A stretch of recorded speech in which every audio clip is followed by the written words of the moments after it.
Today, RAM released a treasure trove of information on the upcoming 2025 RAM 1500 REV. This is the full battery electric Ram truck. But they have also said that they are still committed to the range extending version of this, which is why this video is on both the EV channel and the regular channel. There's another reason I'm putting this on both channels. A lot of what we see on the inside of the 2025 RAM 1500, you can bet is going to make it to the gasoline-only versions as well. So this amounts to not just a new electric version of the RAM 1500, it also amounts to a refresh likely of the existing model. And that is important to understand what's going on here. Very much like the Lightning from Ford, the RAM 1500 REV is sort of a shared body on top, unique frame underneath. Now I say sort of because we don't have official confirmation that these changes are going to make their way back into the regular RAM, but again, you can bet it's probably going to happen. One of the advantages to doing a body-on-frame EV ICE platform like this is that you can have completely different structures underneath, and that's the other thing to know. The underneath structure is 100% unique. It does not share any frame elements with the regular RAM 1500. The entire frame is different, although there are some suspension components that are likely similar in terms of design. Since the interior is where a lot of changes have happened, let's run through that first. You'll notice a few things on this photo right away. The first is that we still have the very vertical orientation screen in the middle of the dashboard, but the screen has become considerably larger. In addition to the screen getting larger, it's now 14.5 inches, some controls have moved onto the screen as well. So trailer brake controller gain, the automated steering system for the trailer backup stuff, that's all on the screen also. We also get more screens on the dash, so if you really love LCDs, this is certainly the place to be. They've basically borrowed the just over 12-inch LCD instrument cluster from some of the other Jeep models, modified the software for use in the Ram. Now, unfortunately, we don't have too many details on which trims will get this display, but again, you can bet this is going to make it to the regular truck lineup at some point soon.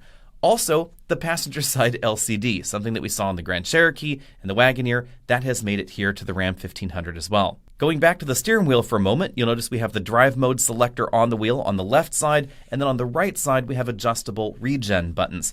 I love that Ram has put buttons for adjusting the regen on the steering wheel, although I think I would have preferred paddles. Just to the right of that, we find the same sort of rotary shifter we've seen in the Ram for a while. It now has an eco mode button that disables one of the electric motors. Also worth noting, we have an axle lock button because this will have a real locking axle in the back. No locker up front at this point in time.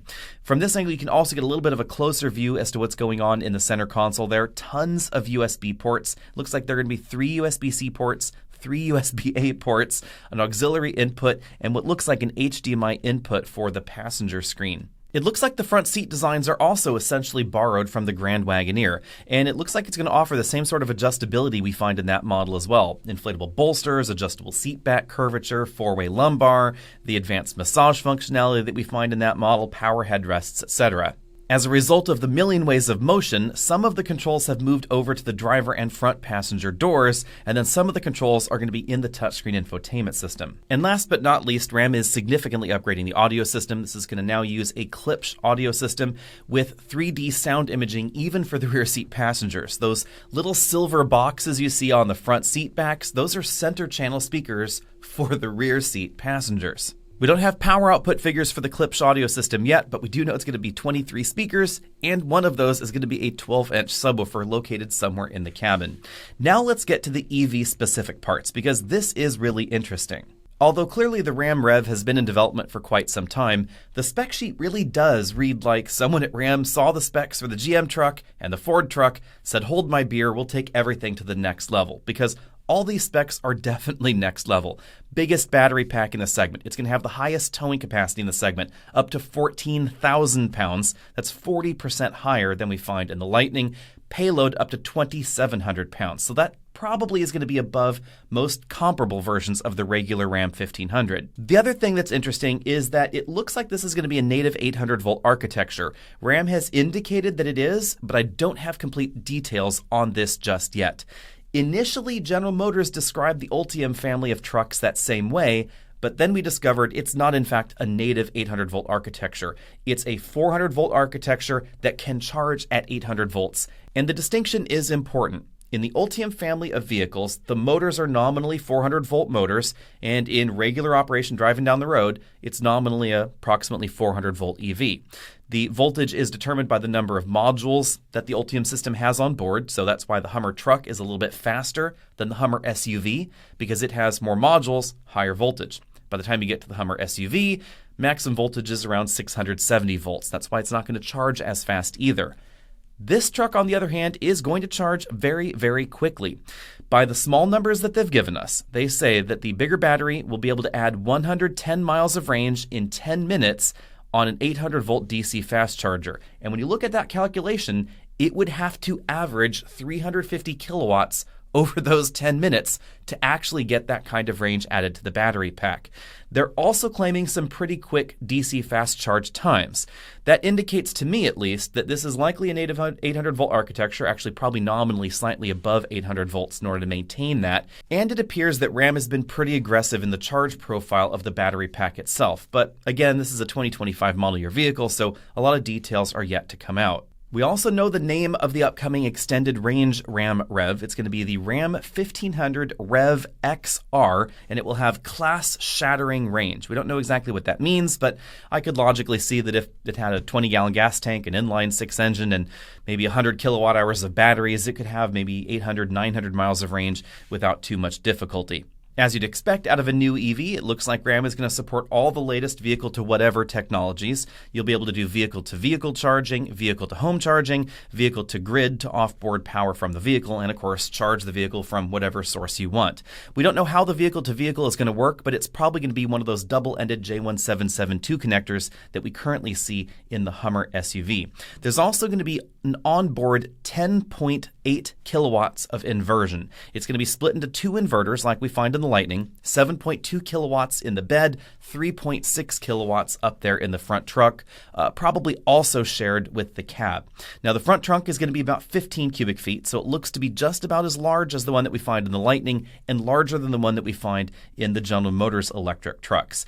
Other interesting twists here, lots of power, obviously, 654 horsepower, 620 pound-feet of torque, 0 to 60 in 4.4 seconds. That is definitely going to be very, very fast. Not Hummer fast, mind you. That's, really, really bonkers fast, but this is still going to be very quick. 24 inches of water fording capability as well. We don't have any indications on pricing, but we do know that it's going to be available in 5 different trims: Tradesman, Bighorn, Lone Star, Laramie, Limited, and the all-new Tungsten trim. The Tungsten trim is where you're going to get all the fancy interior bells and whistles. Now, I know that sounds like 6 trims. It is, in fact, 5 trims because Bighorn and Lone Star are the same trim. One's sold in Texas, the other one is sold everywhere else. Diving a little bit deeper into the motor systems, we're going to get identical motors front and rear, it looks like. They're going to be 2 250 kilowatt drive modules.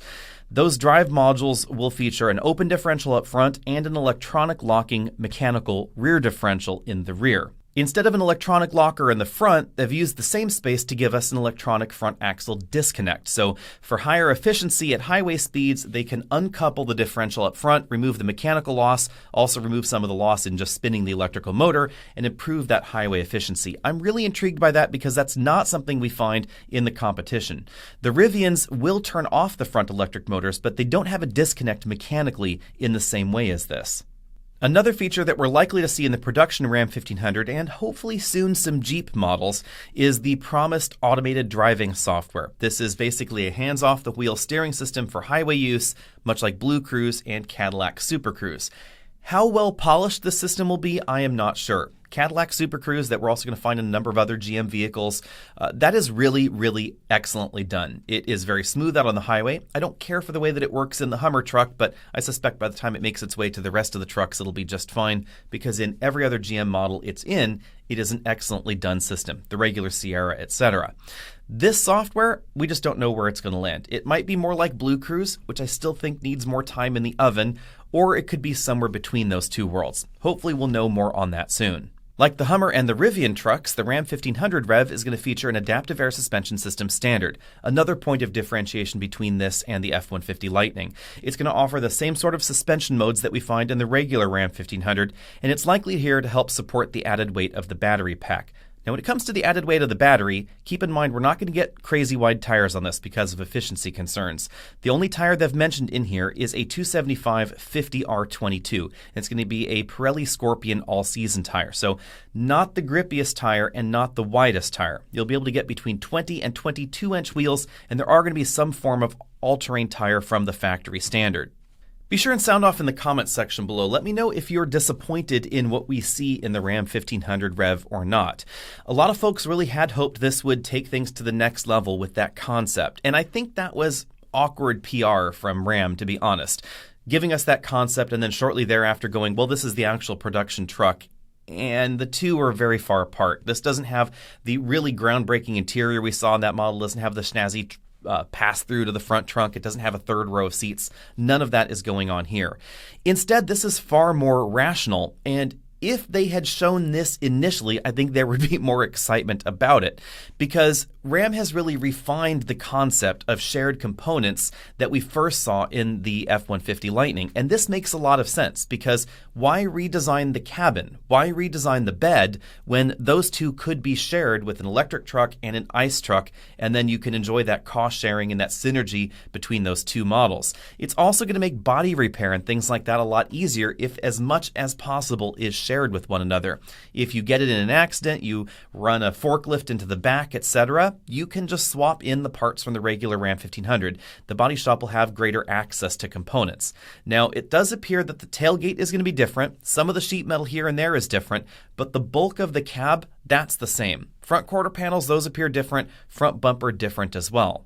Although I'm still waiting for confirmation on this, it's likely that mounting points for things like running boards, cargo accessories in the bed, lumber racks, etc., those are probably going to be common with the regular Ram 1500. That's what we see in the F-150 Lightning. It would make a lot of sense if that happened here. And that's not what we see in the upcoming EV trucks from General Motors. Those are quite different structurally. Those are all unibody trucks. They don't have a frame. They don't seem to have common mounting parts with the rest of their truck lineup, either in the cargo bed, on the roof, or under the vehicle. Now it's time for you to sound off in the comments section and let me know what you think of the Ram 1500 REV and what do you think of the new updated interior. Have trucks reached peak luxury and peak crazy yet? I think a lot of folks thought they had, but now we have a Ram 1500 Tungsten that will give us 24-way power massaging front seats with a ginormously expensive audio system inside, dripping with leather, stitched goods, wood trim, all that kind of stuff going on inside the cabin. What is next? What more can we possibly jam inside a pickup truck? I mean, I suppose I could argue that the second row needs a little bit of love. Why aren't those powered? Why aren't those massaging? But I wouldn't put it past Ram to fix that in some upcoming edition of the Tungsten Ram 1500 REV. Maybe be Tungsten Plus. I don't know. Tungsten Carbide. Anyway, let me know what you think about all that down there in the comment section below. And are you going to be putting an order in for a Ram 1500 REV? And maybe more interestingly, are you going to cancel an order on a GM electric truck and put an order on a Ram 1500, because this appears to be full of more promise, honestly, than we see in the Ultium family of vehicles. Faster charging, especially with the smaller battery pack, something that we don't see in the General Motors truck lineup. And if these numbers hold true, basically the rumors plus what they have said publicly hold true, this is probably going to be charging much faster, regardless of the state of charge of the battery, so it means less time waiting around. And I am very personally interested in the Ram 1500 range extender, because I think for me, that would be perfect. I could operate electric only when I wanted to, 99% of the time. And then on those longer towing journeys, which I do have to do maybe 2 to 3 times a year, I would be able to do that with a relatively modest amount of gas consumed. Then, of course, there's the price tag, and I'd have no information on this, but you can bet that the top-end versions, fully loaded with the big battery, etc., they're going to be right up there with the Hummer truck. We're talking 6 figures easily. I will eat this remote control if the top-end version is under $100,000. See all of you later.